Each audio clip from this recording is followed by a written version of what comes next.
Salamat kay Ginoo nga diri giingon pa diri nga gikumpara sa Dios ang relasyon tali sa usa ka inahan og sa iyang batang gipasuso ngadto sa relasyon tali sa Dios ug tao. Mga igsoon, gikumpara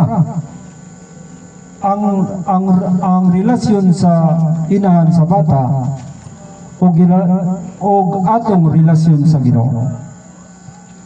Ang inahan sa diyang magpasuso sa iyang anak, doon na pagipanahon nga makalimot mga igso. Pero ang Ginoo, bisan pag-unsa ka masalanon sa tao, ang gugma sa Ginoo maugyoy mulungtad sa walang katapusan. Ning kagabion, mga higalag, mga igsoon, salamat gigayo sa gugma sa Ginoo. Giingon pagaytri nga unsa man ang Dios nganha sa tao, makumpara nato unta ang Dios nganha sa tao nga usa ka inahan ngadto sa anak. Ang tibuok relasyon sa usa ka inahan ngadto sa iyang anak mao ang gugma sa samang paagi. Ang tibuok relasyon sa Dios nganha sa tao mausap ang gugma. Ang dulganan dayani mga igsoon, ang gugma ra gyud mga igsoon. Sa ato karon nga kahimtang, mga igalag, mga igsoon, ato yung isilsil gyud sa atong panumduman nga ang gugma sa Dios gugma gyud nga mulungtad sa walay katapusan. Kayo kung wala pa ang gugma sa Ginoo, ambot og naa pa magkata karon. Ang gugma sa Ginoo pinaka-importante gyud sa tao mga igsoon. Kaya ang tao kung dunay gugma sa Ginoo, labi na anang mumatata sa buntag. Kung tinuod ta nga nahigugma sa Ginoo, gikinahanglan gid nato nga maging istoryahay kita sa Ginoo mga igsoon. Kaya ang usa ka Kristohanon, kung kanunay gid siyang naa sa gugma sa Ginoo, naagit siya kanunay nga ang iya yung kasing-kasing nga makapaduol gyud sa Ginoo. Sa ato nga kahimtang kini si tatay ing lapas na ni siya sa Biblia sa Salmo, ang tao si tintarataman. Pero si tatay Nestoryo 80, bonus na siya na pulo. Sa ato nga kahimtang mga igsoon, kini si tatay dili wala na ni problema bahin sa pagigugma sa Ginoo. Kaya ako man pud siyang nakita nga ug asa nga mga usa naa ni siya. Mao na nga atong yung siguroon, atong klarohon kung unsa gyud kadako ang atong gugma sa Ginoo. Mga igalag, mga igsoon, karon nga panahon dili nato paabuton nga maapsan pata nining gingon nila nga Mr. Kamatayon. Mintras sa ato nga panahon basko pa nga atong lawas ang atong nga mga pangliyok-liyok okay pa. Dili gid nato sayangon kining gugma sa Ginoo. Ang gugma gid sa Ginoo mao gyud kung naa ka sa kabalaka, kumuduol ka sa gugma sa Ginoo. Ang Ginoo andam gyud nga motabang nato mga igalag, mga igsoon. Gingon pa kay diri nga gingon pa gid nga ang gugma sa Dios hilabihan kalabaw. Walay problema sa kiniya sa gugma sa Dios sa usa ka inahan, apan adunay limitasyon ang gahom sa gugma sa usa ka inahan. Adunay limitasyon sa abilidad sa inahan sa pagtuman sa gipangandoy sa gugma sa inahan. Salamat kay Ginoo nga ang Ginoo nangandoy gid siya nga ang iyang mga anak kanunay gyud nga mahigugman niya. Dili malisod ang paghigugma sa Ginoo. Ang Ginoo kung naa na ta sa iglesiyanong kinabuhi, kung naa na nato ang Ginoo, ang gugma sa Ginoo kanunay nang naani mo mga higala, mga igsoon. Basta kanunay lang yun ta nga moduol diha niya.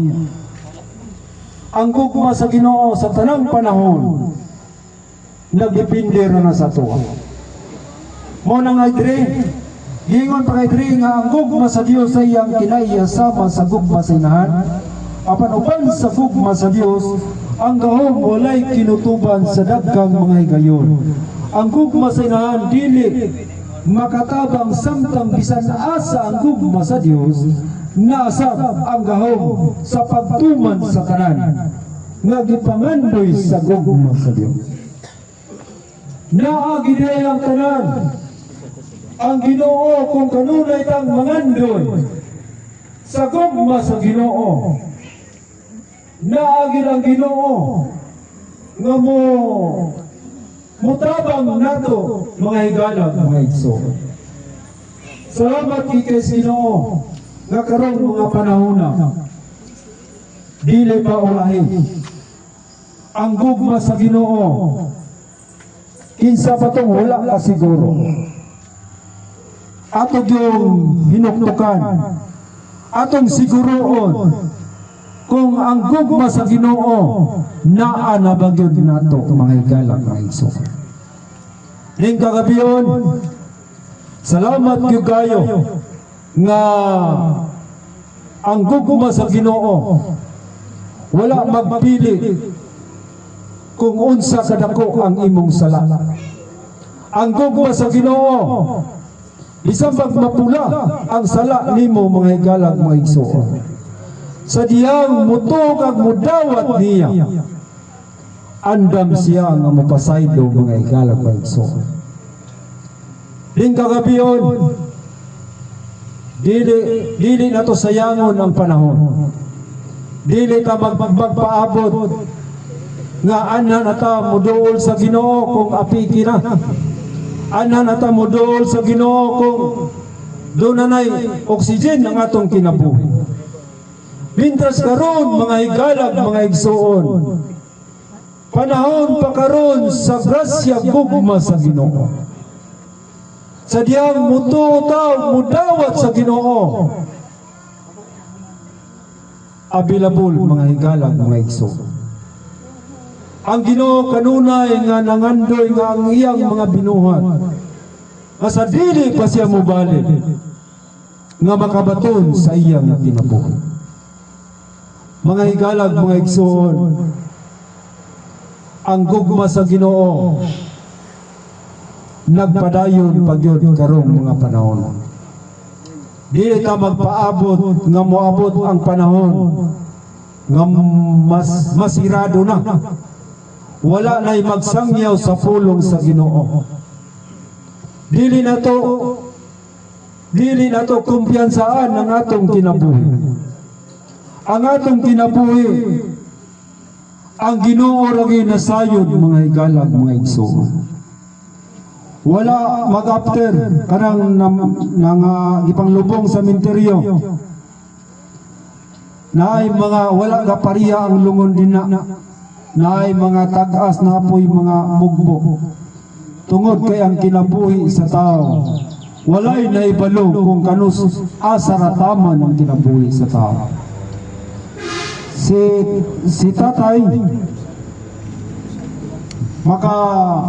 makaingon gid ko nga madaogon gini siya. kay sa iya nga pagpakabuhi, sa iyang pagkinabuhi sa Ginoo. Ako yung nakita nga naagid siya kanuna. Sa kita nga mga wala pa kasiguro sa atong kinabuhi, atong siguroon mga higalag, mga igsoon, nga karong mga panahon na dili ta magpaabot nga muabot nato ni akaron. Pero si tatay mamatay ni sa mabuhi kinana man siya Ginoo, luwas na gini siya mga higalag, mga igsoon. Sa katong wala pagyod makasiguro sa ilang at kinabuhi, panahon pagyod karon nga dawaton nato kining Kristo nga among igapadayag ninyo mga higalag, mga igsoon. Dili gyud nato sayangon ang panahon. Kaya ang Roma 3:16 nagingon, kay gihigugma sa Dios ang kalibutan, ug tungod niya nagipadala ang iyang bugtong anak, aron ang tanan nga mosalig niya dili malaglag kundi may kinabuhing gayon. Unsa gyud kabulahan nga ang tao nga makadawat gyud sa Ginoo, dunay na siya kinabuhi nga kinabuhing dayon, mga higalag, mga igsoon. Giingon pa gani sa Juan 11:25, ako ang kinabuhi ug ang pagkabanhaw. Ang mutuo niya bisan mamatay, mabuhi siya, mga igsoon. Si Tatay Nestorio atong nakita yang patayng lawas isod sa lungan, pero natulog na ni siya, mga igsoon. Moabot ilang panahon, tanang nangamatay banhawon sa Ginoo, kanang naana, kanang nakabato na sa kinabuhi, ilaina katong wala pagyud kabaton sa kinabuhi, ilain po. Atong yung klarohon nga ang atong kinabuhi, kumusta ka? Doon na ba kahit kasiguruhan? Karong mga panahon na dili gyud nato sayangon ang tuig nagkataas. Dili ta moingon ana ko mudawat sa Ginoo kung matigulang nako. Mga higalag, mga igsoon, karong panahon na nagkinahanglan gid ang Ginoo natong tanan. Ang Ginoo naghandom gid siya nga sa iyang pagbalik ang tanan nga iyang gibuhat makabaton gid sa iyang kinabuhi. Og diri ra ko taman og dagang salamat kanatong tanan.